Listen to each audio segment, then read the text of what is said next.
At Seattle Police Headquarters, Jonah Spangenthal Lee was given the task of explaining the state's new marijuana law in an online guide. What do you call it?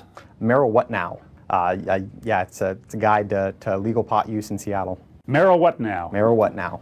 Because a lot of people are saying that, I guess. It will take a year for the state to write regulations for selling marijuana illegally. For now, that leaves some confusing gaps. For example, it's still illegal to smoke pot publicly, but last night, people did. Let me get this straight. You can possess it, you can buy it, but nobody's allowed to sell it.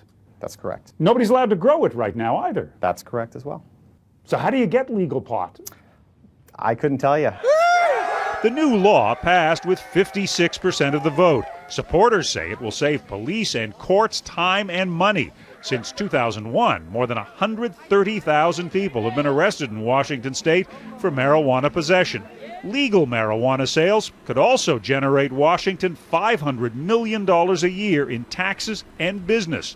Opponents worry legalization will lead to more people using drugs. This is not what you're going to pick up in a baggie at the corner. Absolutely not. It's the complete opposite. Jamin Shively, a former Microsoft executive, has plans for upmarket marijuana shops. We're positioning premium marijuana very similar to a fine cognac, a fine cigar, something to be savored, something to be consumed in moderation by responsible adults. The new stores would be modeled after those in many states for alcohol.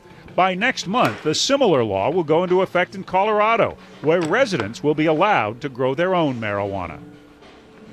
But all those plans could go up in smoke because of federal law. The Justice Department says it's studying the situation here in Washington, but Scott, the feds have already warned residents of this state that under federal law, all marijuana use remains illegal. Plenty of room for confusion. Thanks very much, John.